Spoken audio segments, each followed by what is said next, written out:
I have three screens here, so when I look to the right, I'm looking at you guys. Yeah, so David Ochabski, I am AMD over Maryland, Delaware, and Virginia. And I live in Lynchburg, Virginia. I work at Liberty. I also help with national training with Christi. We actually are just completing, with Aaron Marshall spearheading it, the chapter director training. So we're happy to be launching that pretty soon. So we'll be happy with everybody going through that and letting us know how we can improve. So my topic tonight is on book 6 of the series, and it's Did Jesus Rise from the Dead by William Lane Craig. Let me see if this, is it? Oh, there it goes. Okay. I guess it separated the text. So yeah, adapted by book 6, from book 6, and it's part of the Do You Believe series. So I'm just going to summarize basically what William Lane Craig said. There's a couple portions that I skipped that I'll go over if you guys want to talk about it more in detail, but I wanted to just point out the most salient things that he was saying, and then if you'd like to read more about it, he fleshes out each one of these points very well. So in the intro, he says first that the event of the resurrection should be distinguished from the evidence for it, and what he means by that is the fact that something happened and was not captured by history does not mean that the event didn't happen. A person might take a more postmodern approach and say that if it's not knowable, then it didn't happen. But he wants to emphasize the fact that if Jesus rose again from the dead and it wasn't written anywhere, it doesn't change the fact that God loves us and he did something to save us. And then another point that he was trying to bring out is that, and the stronger point he was trying to bring out was that there was very few events recorded with such reliability and so much data behind it in the ancient world at all, and we should expect that there is very little evidence for any given event in the ancient world, especially if it wasn't to do with any political figure or somebody who had the power or had the prestige to be written about by the historians of the time. And so, and Bart Ehrman points this out as well, we should not expect so much evidence for the life of Jesus. And so given that we do have so much about it, it is surprising that we have so much detail about his life and all the biographies. And so he separates this booklet into two parts. He says, first we need to go over the facts, and then we need to go over the explanation of the facts. So first step, fact 1, the empty tomb. He glosses over the crucifixion, but I wanted to point out that the crucifixion is one of the most widely established facts of Jesus's life. In fact, if you look through various criteria of historicity or like indexes of historicity, the crucifixion is actually itself a criterion of historicity. Do these events correlate with the crucifixion?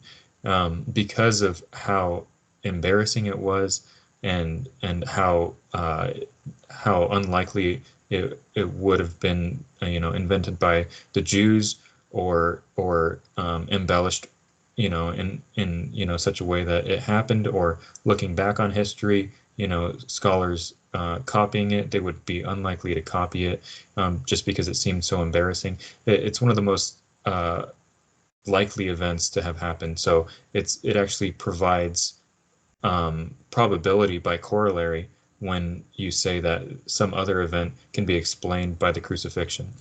And then second, the tomb location was publicly known, yet the disciples preached in Jerusalem. So this is where it happened. If the tomb location was publicly known, that means people who were skeptics or people who wanted to overthrow the movement would have just said, "Hey, let's go check out the tomb, and here's the body. Like, what are you guys doing?" That's the point. That's the biggest point he was trying to make. Any Jews trying to end the Christian movement could have supplied the body. Instead, they said the disciple stole the body. So they, by implication, they were saying that the body wasn't there. So the tomb was empty. Whether that, you can still explain that by something like, the Roman guards were told to take the body and throw it into, a pit for dogs to eat it or something like that. But the body wasn't there. That's the main point. And then Craig points out that we have early and independent sources, and we have an early source in Mark. We have the Creed in 1 Corinthians 15. We have Paul's testimony in Galatians 1:18 when he's talking to the leaders of the Church of Jerusalem with Peter and James. We have John, and we have the sermons in Acts, the sermon summaries in Acts. Joseph of Arimathea is unlikely a Christian invention since it was Jews who crucified Christ. So in Acts, the early Christians were basically calling Jews, they were talking down about the Jewish leaders. So why would they use a Jewish leader to, say that Joseph gave Jesus an honorable burial? That seems very unlikely. And then something else that's embarrassing is that the women were the first to discover the tomb. And as N.T. Wright likes to put it, they were the first evangelists as well, and nobody believed them. And we see in Josephus, in I think it's Antiquities, he points out that because of their dispositions and their confidence and things like that, their women are not to be trusted in court cases. Which the women's testimonies are not to be trusted in court cases and things like that. And you see as well in early Jewish writings that sometimes they give praises for God, the men give God praise for not making them a slave or a Gentile or a woman. So those are some of the things that point to women being an embarrassing first witness and not likely to be created after the fact. Fact number 2, the postmortem appearances. So Craig uses the 1 Corinthians 15 creed to go through the line of people who Jesus appeared to and kind of going over the evidence for that. So in the creed, it mentions that Peter saw Jesus, and so he said that Paul spent time with Peter after conversion, and in Galatians 1:18 we see that, and he visited the church in Jerusalem multiple times. So he talked to Peter about that and confirmed that story. And Luke passes on a tradition of the appearance to Simon. Craig says that even though it's in Luke, it's awkwardly positioned in the story, just seems to be inserted. So it seems to be of an earlier tradition that Luke is passing on, that might be an interpolation, which proves that it was an earlier source rather than Luke taking it. And then the 12, that Jesus appeared to the 12. We have independent sources there too with Luke and John, and giving physical demonstrations, look at my hands, and he was eating with them and things like that. And then the appearance to the 500. C.H. Dodd said a long time ago, why would you come up with that? The witnesses, basically what Paul is saying is the witnesses are there to be questioned. They're still alive. Why don't you go ask them yourselves? And then with the appearance to James, he didn't believe that Jesus was the Messiah, especially when he was talking to him. That's an embarrassing bit of story. If you're James, why would why would they keep that in there? I'm sure some early scribes wanted to really remove that. He's the leader of the Church of Jerusalem, the sole leader of the Church of Jerusalem that we know of. And then he was even stoned for his faith, is what Josephus writes in Antiquities about. So he's unlikely to have crafted that story and then been willing to die for his beliefs. And then it also mentions in 1 Corinthians 9 that the other brothers of Jesus actually joined in with being followers of Christ after, and none of them believed either. And then finally, Saul of Tarsus, or Paul, whichever you prefer, a rabbi, Pharisee, respected leader who executed Christians and left his position to preach a stumbling block to the Jews. Even if you go by, like Paul's authenticated letters, if you want to say that, he at least persecuted Christians. And so, oh, I'm reading Ross. What did Ross say? Let me see.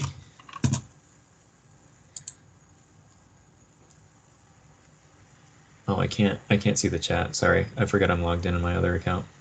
You can go ahead. Yeah. Add what you're saying. Oh, okay, gotcha.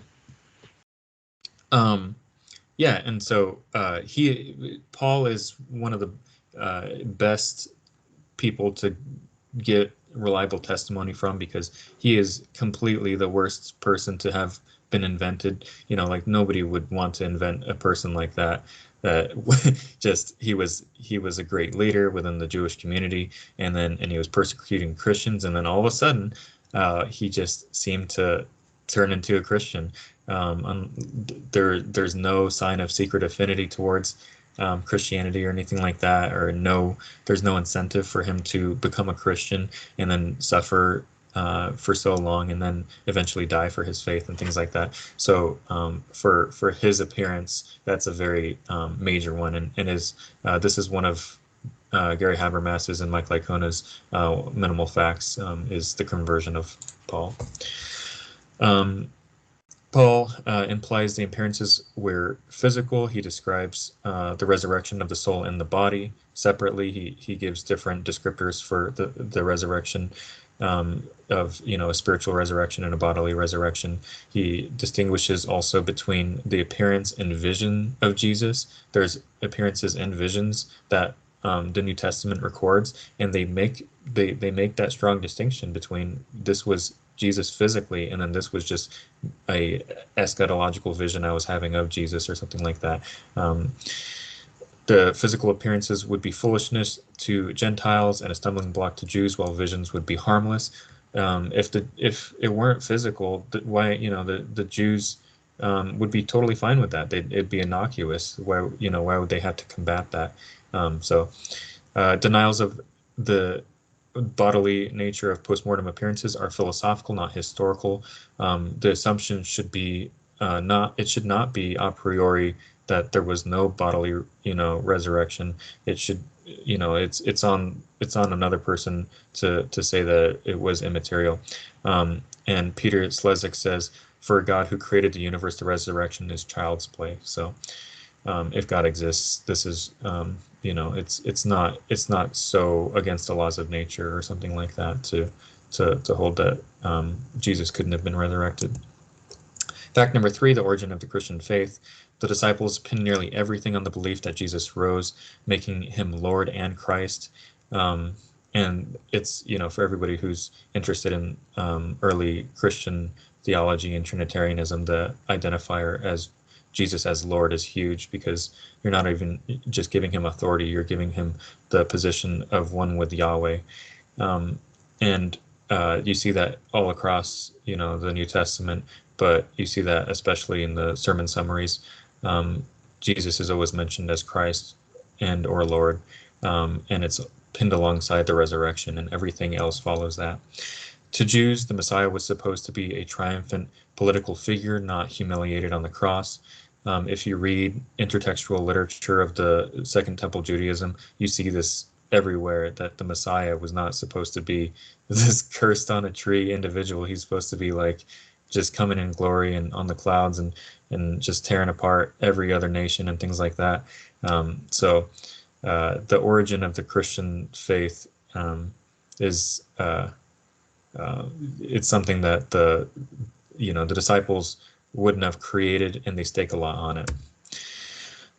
He puts a note in between going over the facts and then transitioning into the explanations of the facts. So the note he says is, inconsistencies in the Gospels do not poison the reliability of the source, even if the documents that we have of the New Testament were corrupted or things like that, and we don't hold to inerrancy. It doesn't mean that the the sources that we're identifying, such as M or Matthew or L or Luke or Q or anything like that, means that should be disregarded. Even, every historian who isn't a Christian can still say that there are valuable nuggets of historically reliable events that we can gather given the documents that we have. And also for somebody who isn't an inerrantist, the inconsistencies can be harmonized. But even if you're not an inerrantist, you can still say that there is inconsistencies in minor things, but the entire narrative, in terms of major events, there is no inconsistency when it comes to the major events. In terms of explaining the evidence, Craig goes over what makes for not only a good explanation, but the best explanation. So he says, within the scope of historical investigation, he's talking about explanatory virtues, or theoretical virtues, they're called in philosophy of science. Within philosophy of history, they talk more about scope and power and things like that still. So explanatory scope basically means that it covers more evidence, a wider set of evidence. Explanatory power means that it's more, he uses the language of more probable, but what he really is talking about is explanatory depth, which means there's less probable counterfactuals that are precluded. So he's basically saying that the data that is explained, it is explained very well.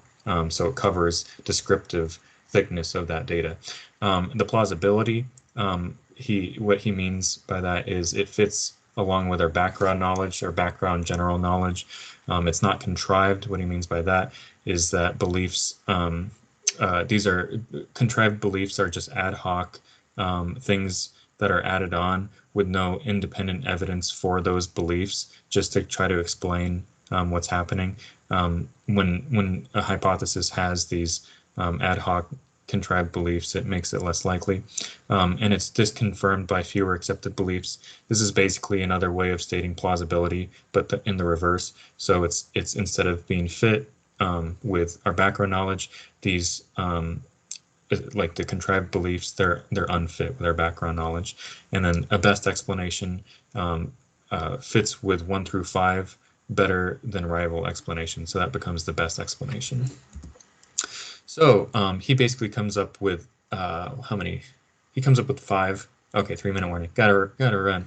So he comes up with 5, but I'm just going to go through 3: the conspiracy hypothesis, the hallucination hypothesis, and the resurrection hypothesis. So the conspiracy hypothesis, the scope, it covers the empty tomb and the appearances and the disciples' belief. So it covers a wide breadth of the data, but it doesn't have much power. It doesn't explain the women finding the tomb, the lack of eschatological embellishment that would have occurred given a conspiracy, nor the disciples' willingness to die for their belief.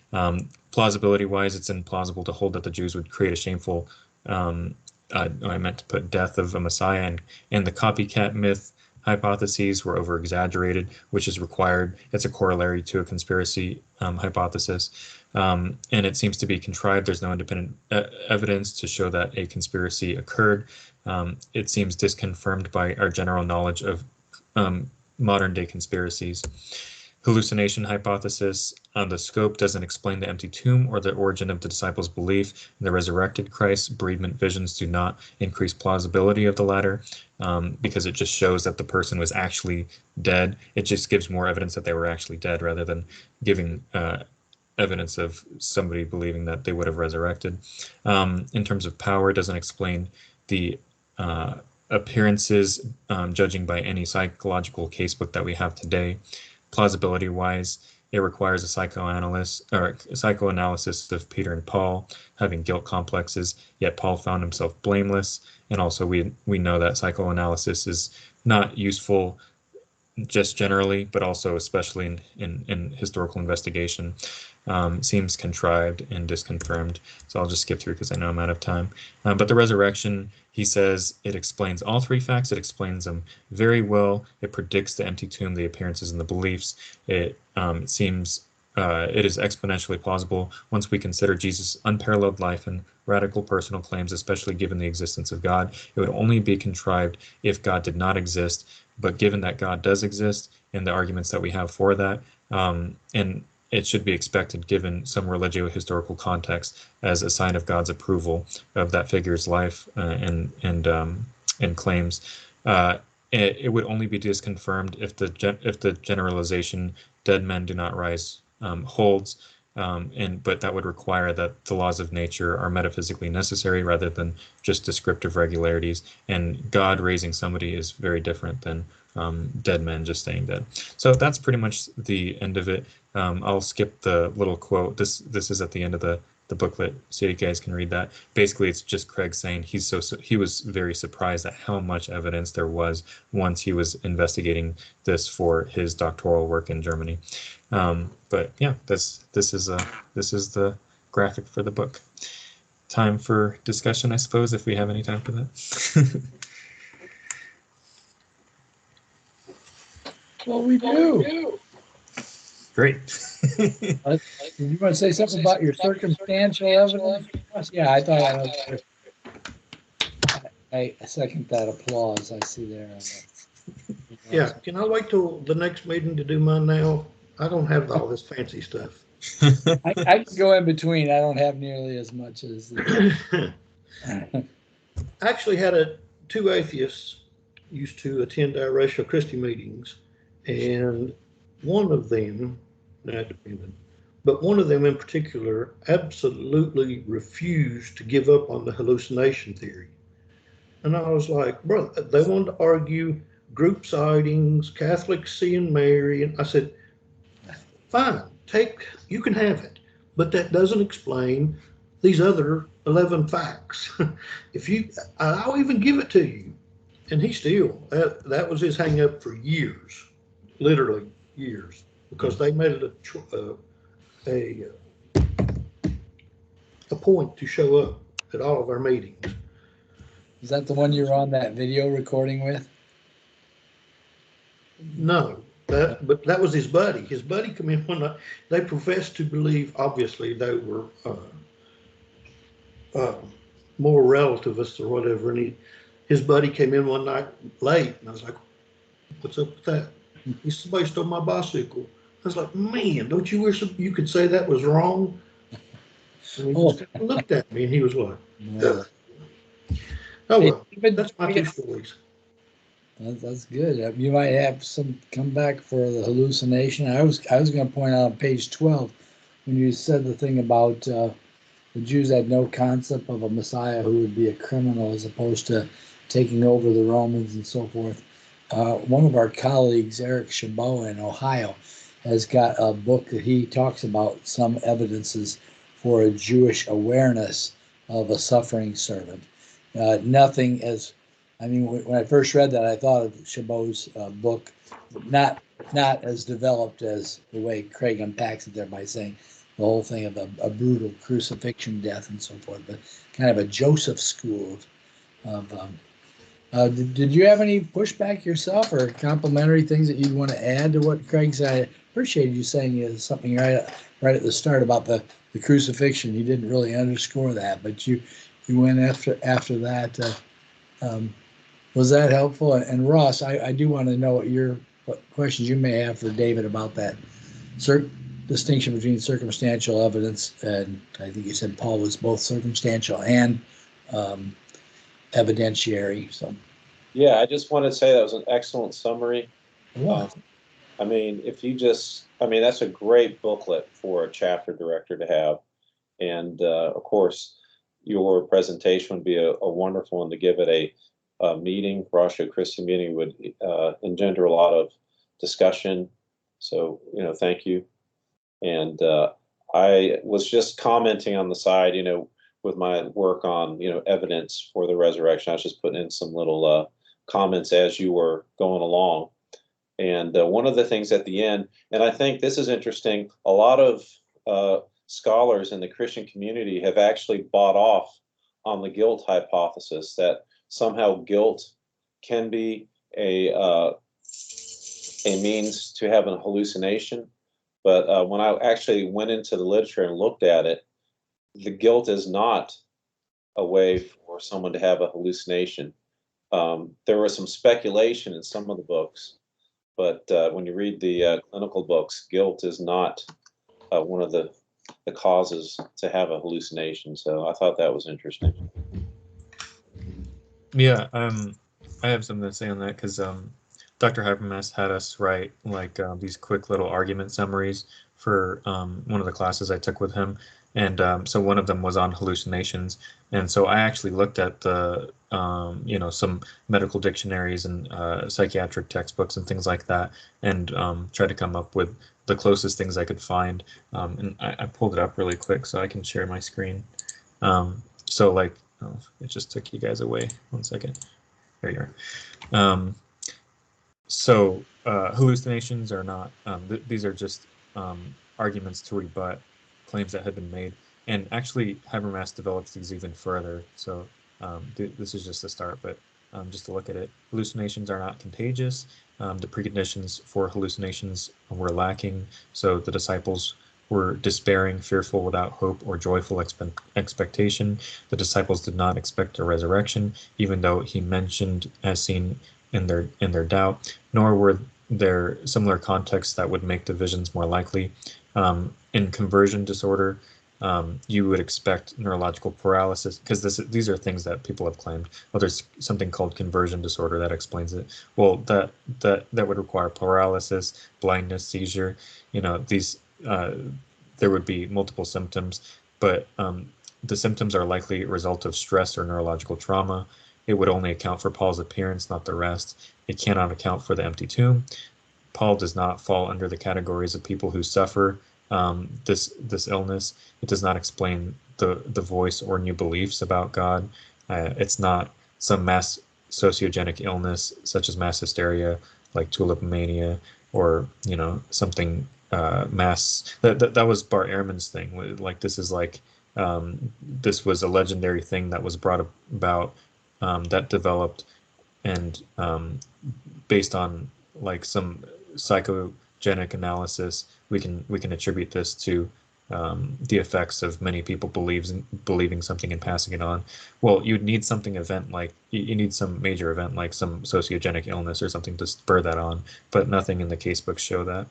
So there's a lot more if you guys want to look at that, but all of these can you can go in depth and you won't find anything substantial enough to explain those sorts of beliefs, especially something so coherent and such that everything is pinned on. Their entire belief system was pinned on that. So that's a major thing. David, this is awesome that you anticipate the categories. Do you know if there's a way to enlarge that text on when you're sharing the screen? Yeah. What do you click on to enlarge it? What do you click? Because I may have to enlarge mine later. Just this zoom in on the bottom right here. Bottom right has a zoom in. Yeah, on Word at least. Yeah. On Word, I see the little bar there that you drag. Yeah. Mm-hmm. Gotcha. Thanks. And then there's other stuff like the copycat. Are you starting to say something, John? I didn't want to interrupt you by getting into technology. No, I think that's amazing. I had to write an entire paper in some school I went to, maybe in Liberty, I don't know, on hallucination. And I feel like the resurrection was the strongest argument, period. And Habermas, last time I saw him, he said, if he rose from the dead, Christianity's true. I don't care about the Canaanites. I don't care about all these other objections. If he rose from the dead, it's true. And that ends the conversation.